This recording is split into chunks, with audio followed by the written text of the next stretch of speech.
મારી એવી પરિસ્થિતિ આવી કે હું એક ભિખારી બની ગયા। હું રસ્તા પર ચહેરો છુપાવીને ભીખ માંગતી। એક દિવસ મેં એક અમીર માણસ પાસે ખાવાનું માંગ્યું, પછી તે મને ઘરે લઈ ગયો। તે અમીર માણસની પત્ની મરી ગઈ હતી અને પછી તે મારી રાત્રે મારી સાથે થયું આવું ભયાનક તમને સાંભળીને તમારા રૂંવાડા ઊભા થઈ જશે। મારું નામ સ્નેહા છે। હું ખૂબ જ સમૃદ્ધ પરિવારની હતી। હું 4 ભાઈઓની એકમાત્ર બહેન હતી। મારા માતાપિતા ઘણા વર્ષો પહેલા ગુજરી ગયા હતા, પણ મારા ચારેય ભાઈઓએ મને માતાપિતા બંનેનો પ્રેમ આપ્યો। મારા ભાઈઓએ મને એટલો પ્રેમ આપીને ઉછેરી કે તેઓએ મને ક્યારે કોઈ કમી ન આવવા દીધી। મેં જે માંગ્યું તે મને લાવી આપ્યું હતું। હું ગામમાં રહેતી એક માસૂમ છોકરી હતી। મારો મોટો ભાઈ ગામનો સરપંચ હતો અને 2 નાના ભાઈઓ વિદેશ ભણવા ગયા હતા। મને અભ્યાસમાં કોઈ રસ નહોતો અને મારા એક ભાઈ ગામમાં ડોક્ટર હતા। મારું જીવન ખૂબ જ સારી રીતે અને આનંદથી ચાલી રહ્યું હતું। એક દિવસ મેં મારા ભાઈ પાસે સ્માર્ટફોન માંગ્યો। છોકરો હોય કે છોકરી, દરેક જણ મોબાઈલ વાપરે છે। લોકોને જોઈને મને પણ મોબાઈલ વાપરવાનું મન થયું। એટલા માટે મેં મારા ભાઈ પાસે મોબાઈલની માંગણી કરી અને તરત જ મને નવો સ્માર્ટફોન અપાવ્યો। નવો મોબાઈલ જોઈને હું ખૂબ ખુશ થઈ ગયા। મેં સોશિયલ મીડિયા પર મારું એકાઉન્ટ પણ બનાવ્યું। હું જ્યારે મારા ફોટાને સોશિયલ મીડિયા પર અપલોડ કરતી હતી ત્યારે હું ખૂબ જ સુંદર હતી। લોકો મને ખૂબ પસંદ કરવા લાગ્યા। એક દિવસ મેં સોશિયલ મીડિયા પર અભિષેક નામના છોકરા સાથે વાત કરી। તે છોકરો ખૂબ જ બુદ્ધિશાળી હતો। તેણે મને સમજાવ્યું કે તમે તમારા ફોટા સોશિયલ મીડિયા પર અપલોડ ન કરો, લોકો છોકરીઓના ફોટાનો ગેરલાભ લે છે। ત્યાર પછી મેં સોશિયલ મીડિયા પરથી મારા બધા ફોટા ડિલીટ કરી દીધા। ધીરે ધીરે અભિષેક સાથે મારી મિત્રતા વધવા લાગી અને અમારી દોસ્તી ક્યારે પ્રેમમાં બદલાઈ ગઈ એનો અમને ખ્યાલ પણ ન રહ્યો। હું રોજ અભિષેક સાથે ફોન પર વાત કરતી અને અભિષેક સાથે ચેટ પણ કરતી। હું ગામડાની છોકરી હતી અને અભિષેક શહેરનો છોકરો હતો। અભિષેક મને ખૂબ જ પ્રેમ કરવા લાગ્યો હતો અને હું પણ અભિષેકને ખૂબ જ પ્રેમ કરવા લાગી હતી। અમે બંને એકબીજાના પ્રેમમાં ખોવાઈ ગયા હતા। એક દિવસ મને ખબર પડી કે મારા ભાઈએ એ જ ગામના વકીલ સાથે મારો સંબંધ નક્કી કર્યો છે। પરંતુ હું અભિષેકને પ્રેમ કરતી હતી તો હું બીજા સાથે કેવી રીતે લગ્ન કરી શકું? મેં મારી ભાભીને મારા વિશે જણાવ્યું અને અભિષેક સાથે મારી વાતચીત કેવી રીતે શરૂ થઈ તે પણ જણાવ્યું। જ્યારે ભાભીએ ભાઈને કહ્યું કે સ્નેહા એક છોકરાને પ્રેમ કરે છે અને જ્યારે મેં તે છોકરા સાથે સોશિયલ મીડિયા પર વાત કરી તો ભાઈએ મારા હાથમાંથી મોબાઈલ છીનવી લીધો। તેણે કહ્યું કે આ વ્યક્તિ સાથે વાત કરવાનું બંધ કરો, આવા લોકોની વાત ન સાંભળો। આવા લોકો હંમેશા છેતરપિંડી કરે છે। સોશિયલ મીડિયા પર રહેતા મોટા ભાગના છોકરાઓ છોકરીઓને તેમના પ્રેમમાં ફસાવીને છેતરે છે। પણ અભિષેક એવો છોકરો નહોતો। મેં મારા ભાઈને બહુ સમજાવવાની કોશિશ કરી પણ કોઈએ મારી વાત ન સાંભળી। ભાઈ ઈચ્છતા હતા કે હું અભિષેકને ભૂલી જાઉં પરંતુ હું તેમ કરી શકી નહીં। જ્યારે મેં અભિષેકને આ વિશે કહ્યું તો તેણે મને કહ્યું કે તારા ઘરેથી ભાગીને આવી જા। હું તને કોઈ બીજાની બનતા જોઈ શકતી નથી। ભાઈએ મને બહુ સમજાવવાની કોશિશ કરી પણ મેં ભાઈની વાત ન માની અને એક દિવસ રાતના અંધારામાં હું મારા ઘરેથી ભાગી ગયા। રાતના અંધારામાં જ્યારે હું મારા ઘરેથી છુપી રીતે ભાગી ગયા ત્યારે મને કોઈ જોઈ શક્યું નહીં અને અભિષેક દ્વારા આપવામાં આવેલા એડ્રેસ ઉપર પહોંચી ગયા। જ્યારે હું અભિષેકને પહેલીવાર મળી ત્યારે હું ખૂબ જ ખુશ હતી, કારણ કે મેં અભિષેકને પહેલી વાર જોયો હતો। મને જોઈને અભિષેક પણ ખૂબ ખુશ થઈ ગયો હતો। અભિષેકના પરિવારમાં કોઈ નહોતું અને અભિષેક જે રાજકોટ શહેરમાં રહેતો હતો ત્યાં તેણે મને પોતાની સાથે રાખી હતી। અભિષેક ભાડાના મકાનમાં રહેતો હતો અને અમે બંનેએ કોર્ટ મેરેજ કર્યા હતા। તે પછી અમે બંને પતિપત્ની બની ગયા અને અમારું જીવન ખૂબ જ સારી રીતે ચાલી રહ્યું હતું. અભિષેક ખૂબ જ મહેનતુ છોકરો હતો. તે પોતાનું કામ ખૂબ જ મહેનતથી કરતો હતો. હું અભિષેક સાથે મારું જીવન વિતાવીને ખૂબ ખુશ હતી. હું મારા ઘરેથી ભાગી ગયા હતી. મારા ભાઈઓએ મને શોધવાની કોશિશ કરી હતી, પરંતુ તેનાથી મને કોઈ ફરક ન પડ્યો. હું મારા પતિ સાથે ખૂબ જ ખુશ હતી. જો મેં મારું ઘર ન છોડ્યું હોત તો મારા ભાઈએ મારા બીજે લગ્ન કરી લીધા હોત અને હું અભિષેકથી અલગ થવા માંગતી ન હતી. હું અભિષેકના પ્રેમમાં એટલી બધીય પાગલ થઈ ગઈ હતી કે અભિષેક મારી નાની નાની જરૂરિયાતો પૂરી કરતો હતો. મારા જીવનનો આ નિર્ણય લેવાનો મને ક્યારે અફસોસ નથી થયો. પરંતુ એક દિવસ મારી સાથે કંઈક એવું બન્યું કે મેં ક્યારે વિચાર્યું પણ ન હતું. મારી ખુશી ઉપર કોઈની નજર લાગી ગઈ. એક દિવસ મને ફોન આવ્યો કે તમારા પતિનો અકસ્માત થયો છે. મારા પગ નીચેથી જમીન નીકળી ગઈ હતી. હું દોડીને હોસ્પિટલ પહોંચી અને જોયું કે મારા પતિ મૃત્યુને ભેટી ચૂક્યા છે. મારા પતિએ તેમનું જીવન ગુમાવ્યું હતું, જેનો અર્થ એ કે મારું આખું જીવન બરબાદ થઈ ગયું હતું. જેના ખાતર હું ગામડેથી શહેરમાં આવી હતી તે આજે મને આ દુનિયામાં એકલી મૂકીને ચાલ્યા ગયા હતા. રડતા રડતા મારી એટલી ખરાબ હાલત થઈ ગઈ કે મેં મારા પતિના અંતિમ સંસ્કાર કર્યા. આ દુનિયામાં મારા પતિનું બીજું કોઈ નથી અને હવે મારું પણ આ દુનિયામાં મારા પતિ સિવાય કોઈ નહોતું અને તેણે પણ મને છોડી દીધી હતી. હવે હું સાવ એકલી પડી ગઈ હતી. હું બહુ ભણેલી પણ નહોતી અને મેં ક્યારેય વિચાર્યું ન હતું કે મારી સાથે આવું થઈ શકે. મારા બધા આઈડી વગેરે મારા ભાઈઓના ઘરે હતા. મારી પાસે મારી ઓળખનો કોઈ પુરાવો ન હોવાથી મને ક્યાંય નોકરી પણ મળી શકી ન હતી, કારણ કે મારા લગ્નને માત્ર 2 મહિના જ થયા હતા.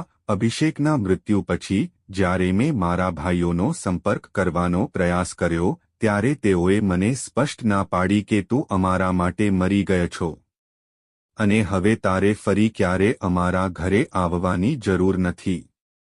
અને અમે આખા ગામમાં સમાચાર ફેલાવી દીધા કે તું મરી ગયો છો. અમે કોઈની ખોટી લાશ પણ લાવીને કહ્યું કે તે તું જ છે અને તું એક એક્સિડન્ટમાં મૃત્યુ પામી છો.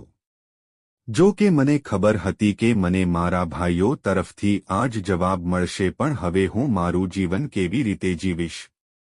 મારા પર સમસ્યાઓના પહાડ તૂટી પડ્યા હતા. અભિષેકના મૃત્યુને 1 મહિનો થઈ ગયો હતો.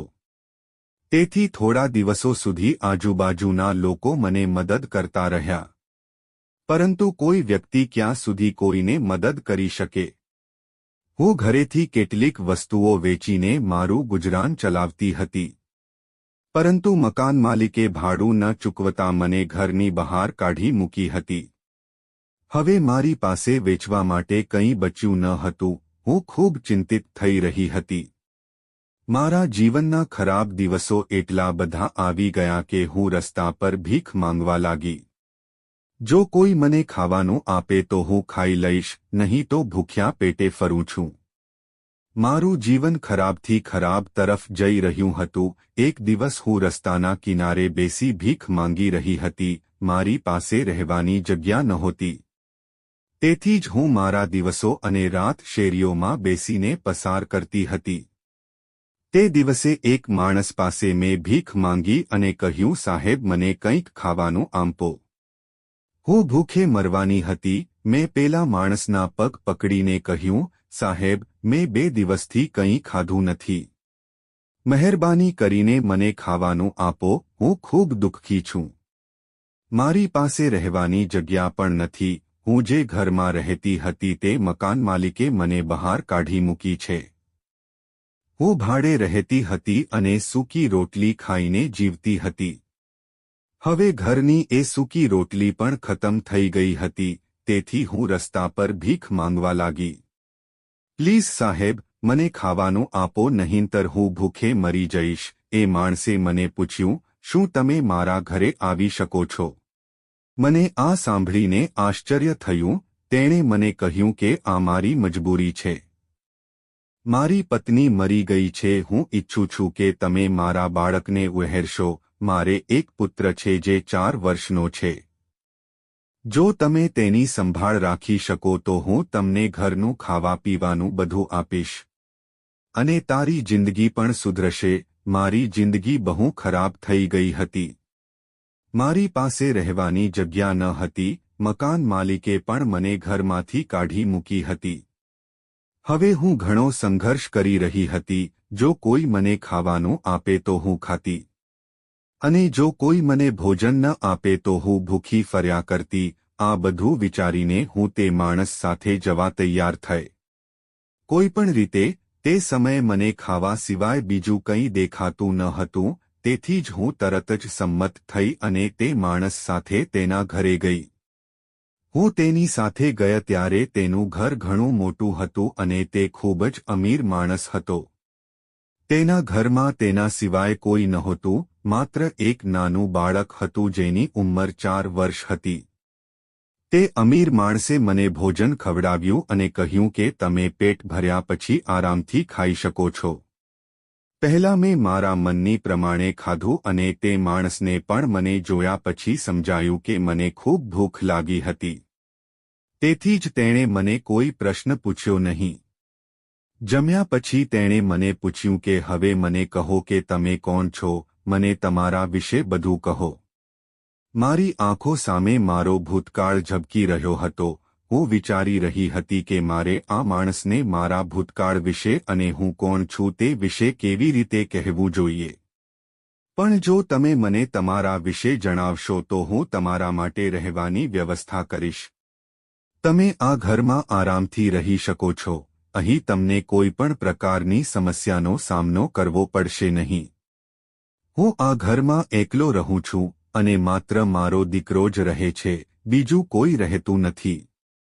ઘરમાં કામ કરવા માટે નોકર પણ રાખ્યા છે. મેં તેને કહ્યું કે મારું નામ સ્નેહા છે અને હું ખૂબ જ સમૃદ્ધ પરિવારની દીકરી છું. મારે 4 ભાઈઓ છે. હું મારા 4 ભાઈઓની એકમાત્ર બહેન હતી અને ગામડામાં રહેતી હતી. મને સોશિયલ મીડિયા પર એક છોકરા સાથે પ્રેમ થઈ ગયો હતો. તેના ખાતર હું મારું ગામ છોડીને અહીં આવી ગઈ હતી. અહીં આવ્યા પછી મારું જીવન ખૂબ જ સારી રીતે ચાલી રહ્યું હતું. પછી એક દિવસ મારા પતિનું અકસ્માતમાં મૃત્યુ થયું અને મારા પર મુસીબતોના પહાડો પડ્યા અને મારી મજબૂરીઓએ મને રસ્તાના કિનારે ભીખ માંગવાની ફરજ પાડી. મેં 2 દિવસથી કંઈ ખાધું નહોતું એટલે તમારા પગે પડીને ભીખ માંગતી હતી. જો તમે મને મદદ ન કરી હોત તો હું ભૂખે મરી ગયો હોત. તે વ્યક્તિએ કહ્યું હતું કે તમે મારા માટે આશીર્વાદ સમાન છો. તમે મારા ઘરમાં આરામથી રહી શકો છો પણ બદલામાં તમારે મારા દીકરાનો સારી રીતે ઉછેર કરવો પડશે. હું તમને ખુશ કરીશ. મારી પત્ની મરી ગઈ છે એટલે મારો દીકરો ઉછેરવા હું સક્ષમ નથી. તેણે મને તેના પુત્ર સાથે પરિચય કરાવ્યો અને કહ્યું આ મારો પુત્ર છે અને તેનું નામ વંશ છે. તેના જન્મ પછી તેની માતા તેને છોડીને ચાલી ગઈ હતી. મેં તે માણસના પુત્રને મારા ખોળામાં લીધો અને તેને પ્રેમ કરવા લાગી અને કહ્યું કે જો આજે મારો પુત્ર હોત તો તે પણ તેના જેવો હોત. હું પણ લગ્નના 1 મહિનામાં ગર્ભવતી બની હતી પરંતુ મારી કસુવાવડ થઈ ગઈ હતી. આ કારણે મેં મારું બાળક ગુમાવ્યું. હું તમને વચન આપું છું કે હું તમારા પુત્રને મારા પોતાના પુત્ર તરીકે ઉહેરીશ. વંશની સંભાળ લેવામાં મને ખૂબ આનંદ થયો. મારી એકમાત્ર જવાબદારી વંશની સંભાળ લેવાની હતી. તેને સમયસર ખવડાવવું, તેને સમયસર સુવડાવવો અને તેના કપડાં બદલવા વગેરે.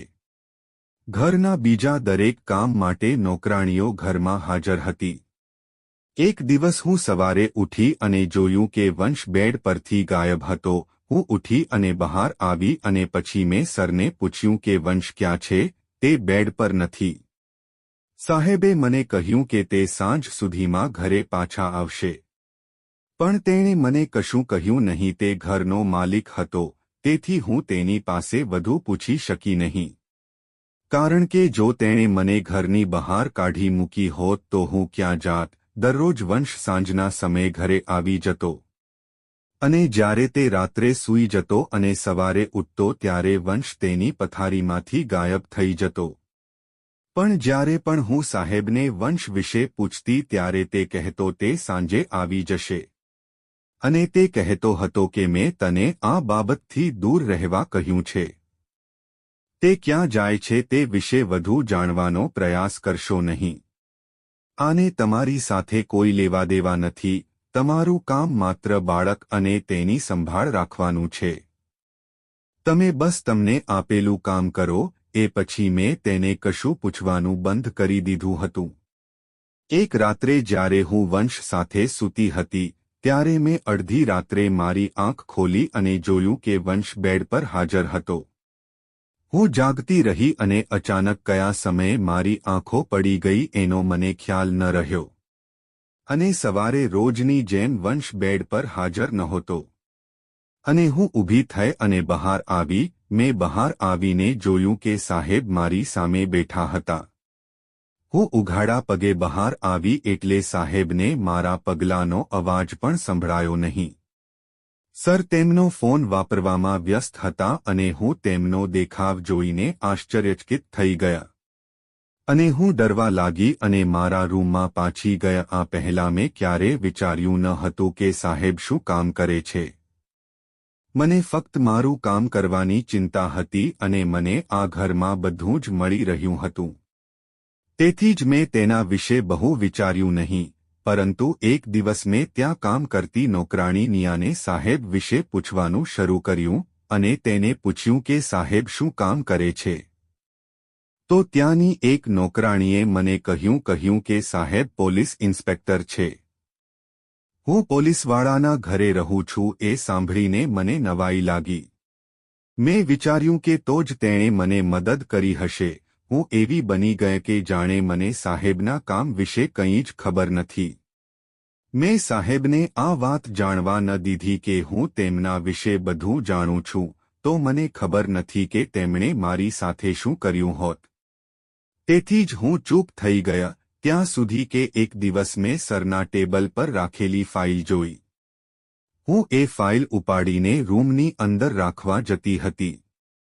પછી અચાનક એ ફાઇલ મારા હાથમાંથી પડી ગઈ અને તેમાંથી ઘણા કાગળો પણ પડી ગયા.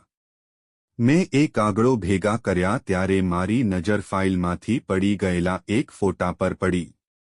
એ ફોટો જોઈને મારા પગ નીચેથી જમીન નીકળી ગઈ. એ ફોટો બીજા કોઈનો નહીં પણ મારા પતિનો ફોટો જોઈને મને નવાઈ લાગી. મેં વિચાર્યું કે જો સાહેબને ખબર પડે કે મેં આ ફોટો જોયો છે અથવા તો તેમને ખબર પડશે કે હું આ ફોટામાં જે વ્યક્તિ છે તેની પત્ની છું. તેથી તે સમયે ડરના કારણે તે મને છોડશે નહીં. મેં ઝડપથી બધી વસ્તુઓ ભેગી કરી અને તે ફાઇલ તૈયાર કરીને સાહેબના રૂમમાં રાખી અને પાછી આવી. પણ હવે મને ડર લાગવા લાગ્યો અને સૌથી મોટી ચિંતા એ હતી કે મારો જીવ જોખમમાં હતો. અને છતાં હું અહીંથી નીકળી શકી ન હતી કારણ કે મારી પાસે આ ઘર સિવાય બીજી કોઈ જગ્યા નહોતી. અને હું એ બાળકના પ્રેમમાં પડી ગયા. એવું લાગ્યું કે આ બાળક મારું જ છે. હું આ બાળકના પ્રેમમાં પડી ગઈ હતી અને આ સિવાય હું આ ફોટોનું રહસ્ય પણ જાણવા માંગતી હતી. છેવટે આ પોલીસવાળાએ મારા પતિનો ફોટો કેવી રીતે મેળવ્યો. મને ડર હતો કે કંઈક ખોટું થઈ શકે છે. બની શકે કે મારા ભાઈઓએ અભિષેકને શોધવા માટે આ પોલીસકર્મી પાસે રિપોર્ટ નોંધાવ્યો હોય. પરંતુ મારા ભાઈઓએ અભિષેકને જોયો પણ ન હતો. હું કંઈ સમજી શકતી ન હતી અને મને ખબર નથી કે મારા મનમાં શું વિચારો આવી રહ્યા છે.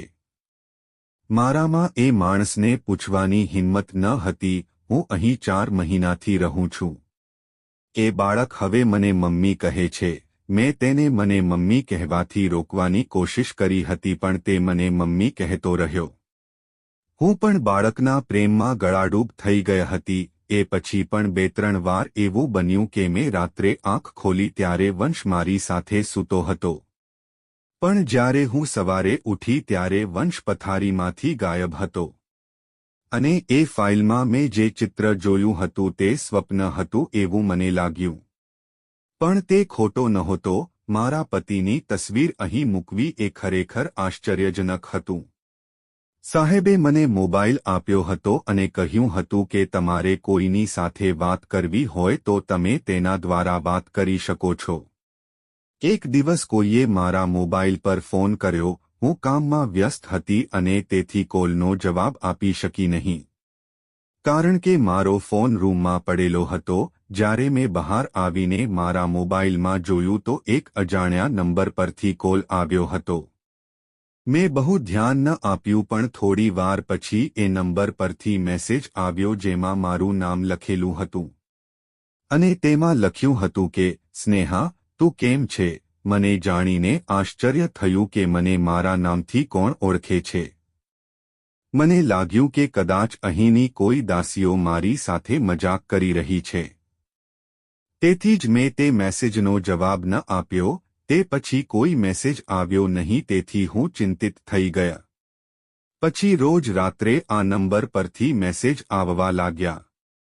મેસેજમાં ક્યારેક મારા જૂના જીવનની વાત હતી તો ક્યારેક મારા ભાઈઓ વિશે.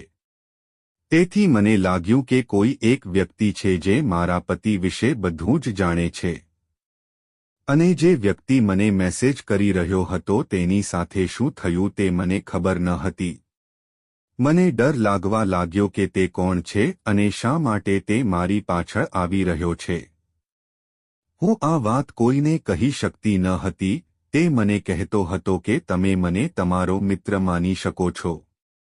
અને તે કહેતો હતો કે તમને કોઈ સમસ્યા હોય તો તમે મને મેસેજ કરો, હું તમારી બધી સમસ્યાઓનું નિરાકરણ કરી દઈશ. પરંતુ હું ડરી ગઈ હતી તેથી મેં તેનો નંબર બ્લોક કરી દીધો. પરંતુ પછી તેણે મને નવા નંબરો સાથે મેસેજ કરવાનું શરૂ કર્યું. મેં જે પણ નંબર બ્લોક કર્યો હતો તે દર વખતે નવા નંબર પરથી મને કોલ કરવાનો પ્રયાસ કરતો હતો. તે એવી વાતો કહેતો કે હું પરેશાન થઈ જતી. એકવાર તો મને શંકા પણ થઈ ગઈ કે શું આ સાહેબ મને પરેશાન કરી રહ્યા છે. પણ પછી મેં તેને મારો ભ્રમ ગણ્યો અને ભૂલી ગયા. પણ હવે ધીરે ધીરે હું માનવા લાગી કે આ બધું સાચું છે. મને એવું લાગી રહ્યું હતું કે આ ઘરમાંથી હું મારું ખાવા પીવાનું ગુમાવી બેઠી છું. મારે અહીંથી કોઈ પણ રીતે ચાલ્યા જવું જોઈએ. મારા જીવને ભારે જોખમ થઈ શકે છે. પણ અહીં હું આદરથી જીવતી હતી. મને સાહેબ પર શંકા થવા લાગી એટલે મેં સાહેબ પર નજર રાખવાનું શરૂ કર્યું. પણ મને લાગ્યું કે તે એકમાત્ર વ્યક્તિ છે જે મારા વિશે બધું જ જાણે છે. કદાચ તે જ મને હેરાન કરી રહ્યો છે. કારણ કે જ્યારે મને મેસેજ આવતા હતા ત્યારે આવું વારંવાર થતું હતું. તે જ સમયે સાહેબ તેમનો મોબાઈલ પણ વાપરતા હતા. પરંતુ મેસેજ મોકલનાર વ્યક્તિએ મારી પાસે કોઈ માંગ કરી ન હતી. તેની એક જ વિનંતી હતી કે મારે તેની સાથે વાત કરવાનું ચાલુ રાખવું જોઈએ અને તેને મારો મિત્ર માની લેવો જોઈએ. અને મારી બધી સમસ્યાઓ તેને જણાવવી જોઈએ. જ્યારે ઘણા દિવસો વીતી ગયા અને મારા વિશે બધું જાણ્યા છતાં તેણે મને નુકસાન પહોંચાડ્યું નહીં. તેમ જ તેણે મને કોઈ રીતે બ્લેકમેલ કરી ન હતી. તેથી ધીમે ધીમે હું તેના પર વિશ્વાસ કરવા લાગી. અને મેં તેની સાથે વાત કરવાનું શરૂ કર્યું. મેં મારી કોઈ સમસ્યા તેની સાથે શેર કરી ન હતી. પણ હું તેની સાથે વાત કરતી રહી. તે મારી સાથે મજાક કરતો હતો. અને જ્યારે મેં તેને પૂછ્યું કે તે મારા વિશે આટલું બધું કેવી રીતે જાણે છે તો તેણે મારા પ્રશ્નનો કોઈ જવાબ આપ્યો નહીં. અને તે પોતાના વિશે કહેતો હતો કે તે નોકરી કરે છે. અને તેણે લગ્ન પણ કર્યા નથી અને આ દુનિયામાં તેનું કોઈ નથી. મારું પણ આ દુનિયામાં કોઈ નહોતું. તેથી હું તેની સાથે સારી મિત્ર બની ગયા. હું તેની સાથે કોઈની સામે વાત ન કરવાની કોશિશ કરતી હતી. તેથી જ મેં તેને કહ્યું હતું કે હું તેની સાથે કોઈની સામે વધુ વાત કરી શકતી નથી. આ બાબત પર તેણે મને કહ્યું કે કોઈ સમસ્યા નથી, તે તેનું ધ્યાન રાખશે. અને હવે તો આપણે રાત્રે જ વાત કરીશું. જ્યારે બધા સૂઈ જાય ત્યારે હું મોડી રાત સુધી તેની સાથે ચેટ કરતી હતી. મોડી રાત સુધી ચેટિંગને કારણે હું સવારે આંખ ખોલી શકતી નહીં. અને જ્યારે હું જાગી ત્યારે વંશ પણ ત્યાં નહોતો. હવે મને તેની સાથે વાત કરવાની આદત પડી ગઈ હતી. હું તેની સાથે વંશ વિશે કોઈ ચર્ચા કરવા માંગતી ન હતી. કારણ કે આ મારું રહસ્ય હતું અને હું આ ઘરનું રહસ્ય કોઈની સાથે શેર કરી શકતી ન હતી. કારણ કે હું આ ઘરનું ભોજન ખાતી હતી અને કોઈ પણ રીતે તે કોણ છે તે વિશે મને બહુ ખબર નહોતી. મને ખબર નથી કે તેણે મને પોતાના વિશે જે કહ્યું તે સાચું હતું કે નહીં. મને આ વિશે ખબર નહોતી. તે મારા માટે ટાઈમપાસ બની ગયો હતો. ગમે તેમ કરીને હું આખો દિવસ એકલી કંટાળી ગઈ હતી. વંશ પણ સાંજે જ ઘરે આવતો હતો અને નોકરો પણ ઘરનું કામ કરતા એટલે હું એમની સાથે વાતો કરીને મારો સમય પસાર કરતી. 2-3 દિવસથી તે મને કહેતો હતો કે તે મને મળવા માંગે છે. પરંતુ હું તેને મળવા તૈયાર નહોતી કારણ કે હું ઘરની બહાર નીકળી શકતી ન હતી. તેણે કહ્યું કે તે પોતે મને મારા ઘરે મળવા આવશે. મેં તેની અવગણના કરી કારણ કે તે જાણતો ન હતો કે હું ક્યાં રહું છું. એક દિવસ સાંજના સમયે વંશ અને સાહેબ એકસાથે ઘરમાં ફરતા આવ્યા. સાહેબે મને સાંજના ભોજનની વ્યવસ્થા કરવા કહ્યું. તેણે કહ્યું, મારો શ્રેષ્ઠ મિત્ર આજે ઘરે આવી રહ્યો છે. મારો મિત્ર લાંબા પછી મારા ઘરે આવી રહ્યો છે. તેથી જ હું ઈચ્છું છું કે તમે તમારા પોતાના હાથથી તેના માટે સ્વાદિષ્ટ ખોરાક તૈયાર કરો. મેં સરને કહ્યું કે ઠીક છે, હું જમવાનું બનાવીશ. મેં ઘણી વાનગીઓ બનાવી હતી. માત્ર 3 કલાક પછી બહારથી કોઈના બોલવાનો અવાજ આવવા લાગ્યો. મેં વિચાર્યું કે કદાચ મહેમાન આવી ગયા છે. હું મારા કામમાં એટલી વ્યસ્ત હતી કે હું તે વ્યક્તિને ફોન ચેટ કરવાનું ભૂલી ગઈ હતી. તેણે કહ્યું હતું કે તે મને મળવા આવશે. જમવાનું બનાવીને હું રસોડામાંથી બહાર આવી તો નીચે હોલમાં બેઠેલા વ્યક્તિને જોઈને હું ચોંકી ગયા. હું મારી સામે કોણ છે તે જોતી રહી. હું સ્તબ્ધ થઈ ગયા. હું મારી જાતને ભાનમાં લાવવાનો પ્રયત્ન કરી રહી હતી. પરંતુ હું હોશમાં આવી શકી ન હતી અને થોડા સમય પછી હું બેભાન થઈ ગઈ હતી. અને જ્યારે મને હોશ આવ્યો ત્યારે હું મારા રૂમમાં બેડ પર સૂતી હતી. સાહેબ અને તે વ્યક્તિ મારા પલંગ પાસે ઊભા હતા. તે વ્યક્તિ બીજું કોઈ નહીં પણ મારા પતિ અભિષેક હતા, જેના અંતિમ સંસ્કાર મેં મારી પોતાની આંખે જોયા હતા. હું સ્તબ્ધ બની અભિષેક તરફ જોઈ રહી હતી. હું માની શકતી ન હતી કે તે મારી સામે જીવતા અને સલામત ઊભા હતા. અભિષેક પણ ધ્યાનથી મારી સામે જોઈ રહ્યા હતા અને હું તેની આંખોમાં આંસુ જોઈ શકતી હતી. અભિષેકે મને કહ્યું, સ્નેહા, મારા પર વિશ્વાસ કર. હું તારો અભિષેક છું જે તને ખૂબ પ્રેમ કરે છે. હું જીવતો છું. અને આમ કહીને તે મારી પાસેના પલંગ પર બેસી ગયો. મારી આંખોમાં પણ આંસુ હતા અને હું તેમને સ્પર્શી રહી હતી અને તેમને જોઈ રહી હતી અને તે મારી સામે બેઠો હતો. મેં તેને ગળે લગાડ્યો અને ખૂબ રડવા લાગી. તે પણ મને ગળે લગાવીને ખૂબ રડી રહ્યો હતો અને તેના ગયા પછી મારી સાથે જે બન્યું હતું તે બધું યાદ કરીને હું ખૂબ જ પીડા અનુભવી રહી હતી. મને મારી સાથે જે બન્યું હતું તે બધું યાદ આવવા લાગ્યું. મેં અભિષેકને પૂછ્યું કે જો તું જીવતો હતો તો તે વ્યક્તિ કોણ હતી જેની અંતિમ વિધિ મારી નજર સામે થઈ હતી અને જેની ડેડ બોડી મેં જાતે હોસ્પિટલમાં જોઈ હતી. અને મેં અભિષેકને કહ્યું કે જો તને ખબર હતી કે મારા સિવાય આ દુનિયામાં તારું કોઈ નથી તો તું આટલા મહિનાઓ સુધી મારાથી દૂર કેમ રહ્યો? હું રડતી હતી અને કહી રહી હતી. અભિષેકે મને કહ્યું કારણ કે મારી પાસે આવા ઘણા રહસ્યો છે જે સાંભળીને તમે ચોંકી જશો. આજે હું તમને એક પછી એક બધા રહસ્યો જણાવવા માંગુ છું. સૌથી પહેલા તમે જેની સાથે વાત કરો છો તે રોંગ નંબરવાળો છોકરો બીજો કોઈ નથી. મેં તને કહ્યું હતું કે મારે તને મળવું છે અને હું તારા ઘરે આવીશ ત્યારે જ તને મળીશ. જુઓ, હું અહીં આવ્યો છું. મેં તમને ક્યાંય બોલાવ્યા નથી. પછી મેં વિચાર્યું કે તે છોકરો મને જે કંઈ કહેતો હતો અને મારા વિશે જે કંઈ પણ જાણતો હતો તે બધી બાબતો મારા પતિ અને મારા સિવાય કોઈ જાણતું નથી. પણ અભિષેક જીવતો હોઈ શકે એ વાત પર મેં કોઈ ધ્યાન આપ્યું નહીં. મેં અભિષેકને પૂછ્યું કે તું જીવતો હતો તો આટલો સમય ક્યાં હતો? હું તારા વિશે બધું જાણવા માંગુ છું. જ્યારે તમે તમારું ઘર છોડીને અહીં આવ્યા હતા અને અમે લગ્ન કર્યા હતા. થોડા દિવસો પછી તમારા ભાઈઓ પણ અહીં આવ્યા હતા અને અમારા વિશેની બધી માહિતી એકત્રિત કરી હતી. તેમણે ગામમાં બધાને કહેવામાં આવ્યું કે તમારું અકસ્માતમાં મૃત્યુ થયું છે અને તમે ઘટના સ્થળે જ મૃત્યુ પામ્યા એટલા માટે કે તેઓએ તમારું કચડાયેલું શરીર બતાવીને લોકોને સાબિત કરી દીધું કે તમે ખરેખર મૃત્યુ પામ્યા છો. કારણ કે જો ગ્રામજનોને ખબર પડી હોત કે સરપંચની બહેન ઘરેથી ભાગી ગઈ છે તો તમારા ભાઈઓની ભારે બદનામી થઈ હોત. બદનામી થવાના ડરથી તારા ભાઈઓએ ગામમાં ખોટું બોલ્યા હતા અને મને મૃત સાબિત કર્યો હતો. પણ તેઓ મારા દુશ્મન બની ગયા હતા કારણ કે મેં તેમની બહેન સાથે લગ્ન કર્યા હતા. આ સમયે મને ખબર પડી કે તું માં બનવાની છે. હું તને કોઈ બહાને ડોક્ટર પાસે લઈ ગયો અને તને ગર્ભપાતની દવા આપી.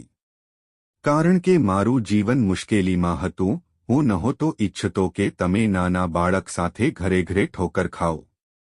હું તને છોડીને જવાનો હતો તેથી મને ખબર પડી કે તારા ભાઈઓ મને બધે શોધતા હતા.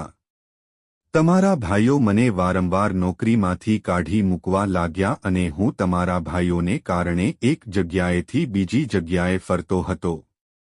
એક દિવસ તમારા ભાઈઓને મારા મોબાઈલ નંબરની ખબર પડી અને તેણે મને બોલાવી જ્યાંથી મારી નાખવાની ધમકી આપી હતી અને મારી સાથે તને પણ જ્યાંથી મારી નાખીશ તેમ જણાવ્યું હતું. તેથી જ મેં તને ત્યાંથી છોડી દીધી કારણ કે તે લોકો મારી પાછળ હતા. હું નહોતો ઈચ્છતો કે મારી સાથે તારો જીવ પણ જોખમમાં મુકાય. જો તેઓએ મને શોધી લીધો હોત તો તેઓએ મને મારી નાખ્યો હોત. પરંતુ જો તેઓએ આપણને પકડ્યા હોત તો બંનેને મારી નાખ્યા હોત. હું નહોતો ઈચ્છતો કે તે લોકો તને મારી નાખે. એક દિવસ હું રસ્તા પર જઈ રહ્યો હતો ત્યારે અચાનક એક કારે મને મારવાનો પ્રયાસ કર્યો. પણ હું નસીબદાર હતો કે હું એ અકસ્માતમાંથી બચી ગયો. મારી સામે તે કાર આવે તે પહેલા તે કારની સામે કોઈ અન્ય માણસ આવ્યો અને તે માણસનો તમારા ભાઈની કાર સાથે અકસ્માત થયો અને જ્યારે તેણે જીવ ગુમાવ્યો હું ત્યાંથી ભાગી ગયો. તેઓ મને ઈરાદાપૂર્વક મારવા માંગતા હતા. એ પછી પણ મને તારા ભાઈનો ફોન આવ્યો અને કહ્યું કે જો તું બચી ગયો છે તો દર વખતે તારો બચાવ થઈ જશે એવું ન વિચારો.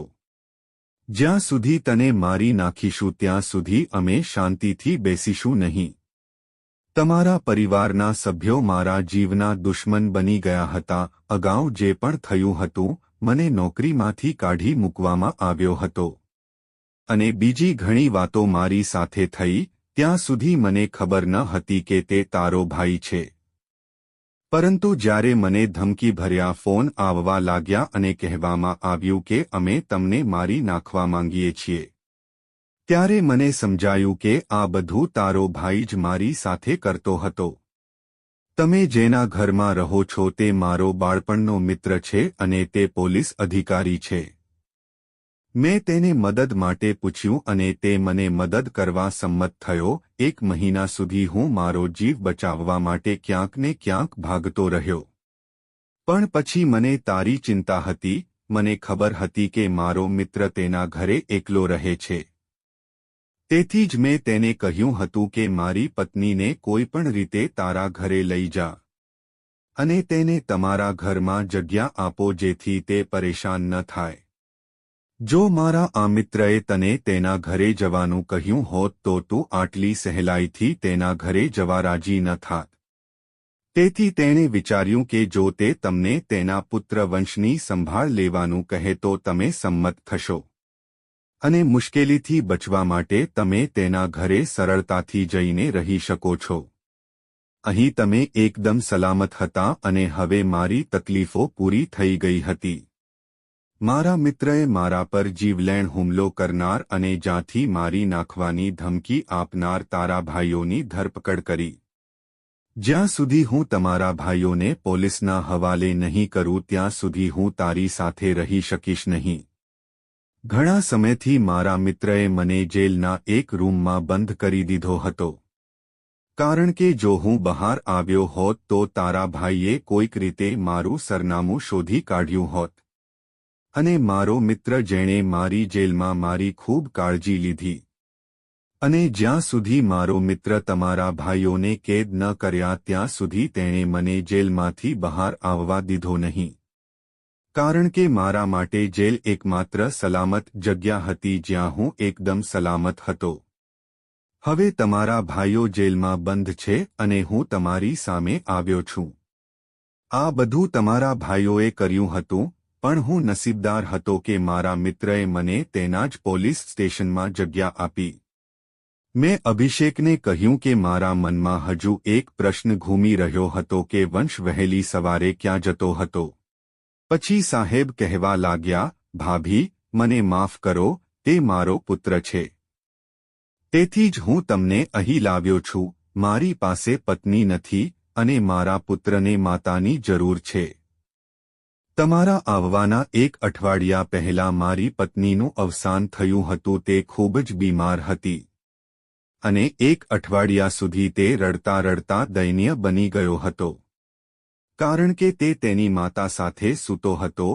જ્યારે હું તમને અહીં લાવ્યો ત્યારે મેં વિચાર્યું કે મને ખબર નથી કે મારો પુત્ર તમને તેની માતા માને છે કે નહીં. જો તમે તેને પ્રેમથી સુવડાવો તો તે સૂઈ જશે કે નહીં. પણ પહેલા જ દિવસે મારો દીકરો તમને તેની માં માનીને સૂઈ ગયો. સવારે મારો દીકરો બોર્ડિંગ સ્કૂલે જાય છે અને સાંજે પરત ફરે છે. મારી પત્નીની તબિયત ખરાબ હતી, તેથી જ તેનું ધ્યાન હટાવવા મેં તેને બોર્ડિંગ સ્કૂલમાં મોકલ્યો હતો. અને હું તેને રાત્રે ઘરે લાવતો અને સવારે તેને શાળાએ મોકલતો. પણ તમે મારા વંશની ખૂબ કાળજી લીધી. હું તમારો ઋણી છું. અભિષેક તેના મિત્રને કહેવા લાગ્યો કે તે પણ અમને ખૂબ સાથ આપ્યો. તારા કારણે જ આજે અમે પતિ પત્ની એકબીજાને મળી શક્યા છીએ. હવે અમે બંને અમારા જીવનમાં ખૂબ જ ખુશ છીએ. મારા પતિને નોકરી મળી ગઈ છે અને અમે સાહેબના ઘરે રહીએ છીએ. સાહેબે કહ્યું કે હું તેના પુત્રનો ઉછેર એ જ રીતે કરું જે રીતે હું કરતી હતી. કારણ કે વંશ મારી સાથે ખૂબ જ લાગણીથી રહેવા લાગ્યો હતો અને હું હંમેશા વંશને માતાની જેમ પ્રેમ કરતી હતી. તેથી જ અમે તેના ઘરે રહેતા હતા.